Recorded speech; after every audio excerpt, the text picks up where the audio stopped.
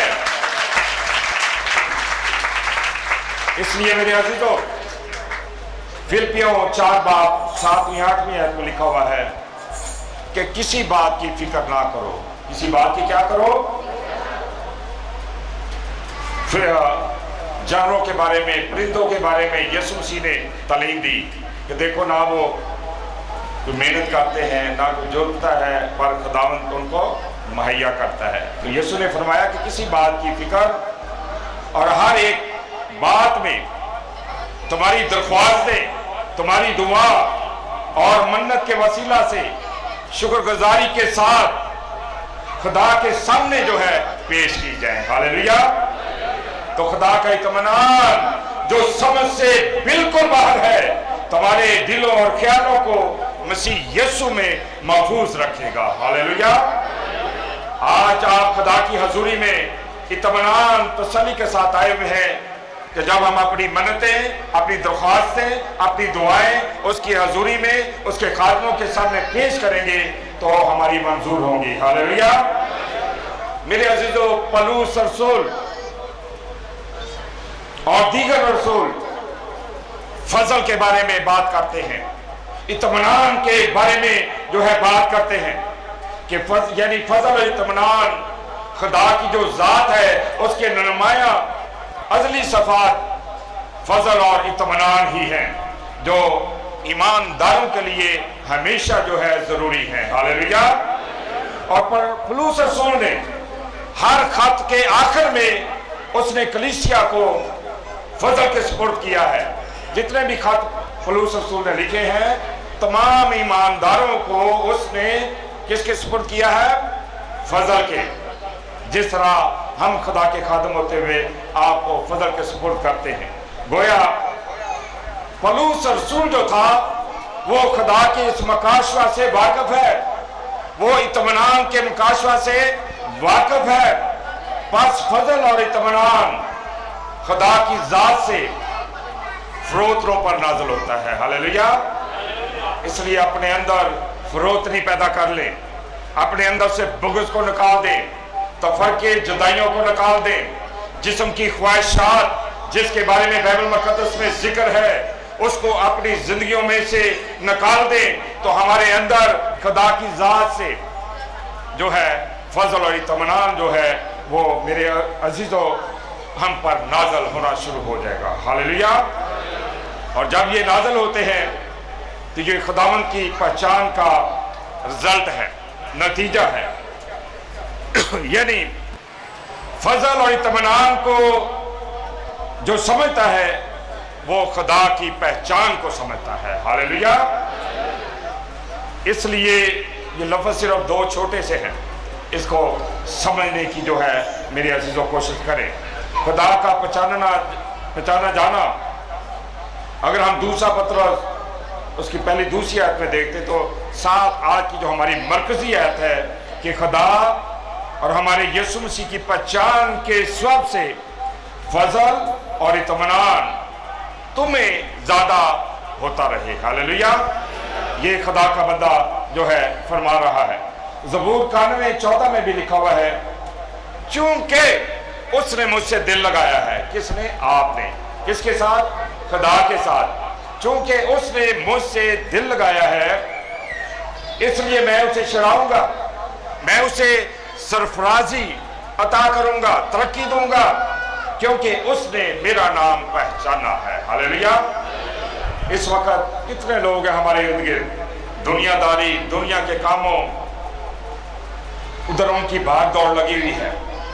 जो लोग पहचान रखते हैं, अपना सब काम काज छोड़कर सबसे पहले मुकद्दस दिन को पाक मानते हैं और खुदा की हजूरी में आते हैं, ये उसको पहचानना है। हालेलुया।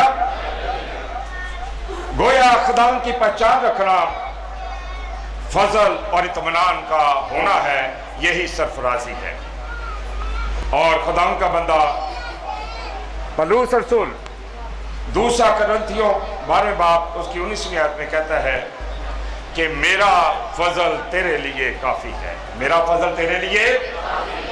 बहुत सारे घरों में लोगों ने अपने घर के बाहर लिखवाया होता है कि मेरा फजल तेरे लिए, गाड़ियों के ऊपर लिखाया होता है कि मेरा फजल तेरे लिए काफ़ी है, क्योंकि मेरी कुदरत कमज़ोरी में पूरी होती है। ये पलूस रसूल कह रहा है कि मेरी कुदरत कमज़ोरी में, कि जब मैं कमज़ोर होता हूँ तो तेरी कुदरत मुझ में जो कमज़ोरी है वो क्या है, वो पूरी होती है।